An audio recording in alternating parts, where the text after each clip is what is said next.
ఇప్పుడే జీ5 app download చేయండి. చూడండి మీ ఫేవరెట్ టీవీ షోస్ ఎప్పుడైనా ఎక్కడైనా. మా పిన్ని నా ఫోటో మీ అక్క ఫోటో పేపర్లో వేయించిందని మిస్అండర్స్టాండింగ్ చేసుకొని మీ ఊరు వెళ్ళి మన పెళ్లి ఫోటోలు తీసుకొచ్చి మా పిన్నిని బ్లాక్మెయిల్ చేస్తావా?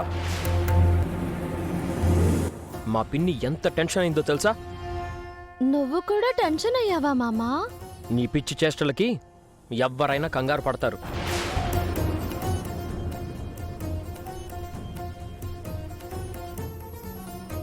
మామా, నేను మా ఊరు వెళ్ళింది మన పెళ్లి ఫోటోలు తీసుకొచ్చి మీ పిన్నిని బెదిరించడానికో భయపెట్టడానికో కాదు మామా. పేపర్లో పడ్డ ఫోటో వల్ల అక్కకు చాలా ప్రాబ్లం అయింది.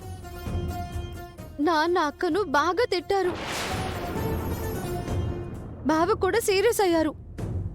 అక్క ఏడుస్తూ నాకు ఫోన్ చేసింది. ఆ బాధలో అక్క ఏమైనా చేసుకుంటుందేమోనన్న భయంతో నేను అర్జెంటుగా మా ఊరు వెళ్లాల్సి వచ్చింది. ఇంత జరిగితే నువ్వు నాతో ఎందుకు చెప్పలేదు? చెప్పుంటే నువ్వు నాతో వచ్చుండేవాడివా మామా? కనీసం నన్ను మా ఊరికి పంపించుండేవాడివా? మీ పిన్ని మాట విని నన్ను ఆపేసుండేవాడివి. ఫోన్ చేసి మీ నాన్నతో బావతో మాట్లాడుండేవాణ్ణి కదా. ఈ ఫోటో తీరిపోయే సమస్య కాదు మామా. నువ్వు తీర్చే సమస్య కూడా కాదు. అందుకే నేనే వెళ్ళి మాట్లాడి పరిష్కారం చేసి వచ్చాను.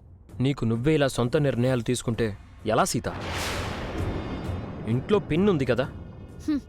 సమస్య ఆవిడైనప్పుడు ఆవిడెలా పరిష్కారం చేస్తుంది మామా? నువ్వు పిన్నిని తప్పుగా అర్థం చేసుకుంటున్నావు. పేపర్లో పడిన ఆ ఫోటోకి పిన్నికి ఏ సంబంధం లేదు. ఎవరూ గ్రీటింగ్స్ చెప్పడానికి పేపర్లో యాడ్ ఇచ్చారు అని నువ్వు నమ్మొచ్చు, నేను నమ్మను.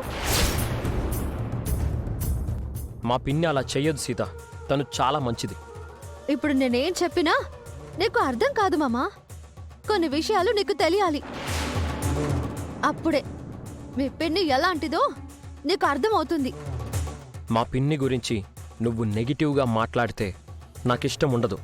తెలుసు మామా, నువ్వెప్పుడూ మీ పిన్ని మాటే వింటావు. కానీ అప్పుడప్పుడు ఈ పెళ్ళాం చెప్పిన మాట కూడా విను. అది మనిద్దరికీ మంచిది. నువ్వు ఎన్ని చెప్పినా మా పిన్ని చెడ్డది అంటే నేను నమ్మను.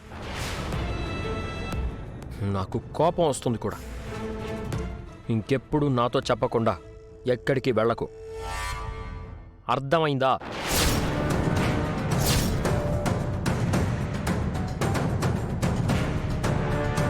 మామా, ఏంటో ఎప్పుడు నా మొగుడు నా మాట వింటాడో, ఎప్పుడు నా దారికొస్తాడో ఏమీ అర్థం కావడం లేదు. జీ5 యాప్ డౌన్లోడ్ చేసి అన్ని ఎపిసోడ్స్ పూర్తి ఉచితంగా చూడండి.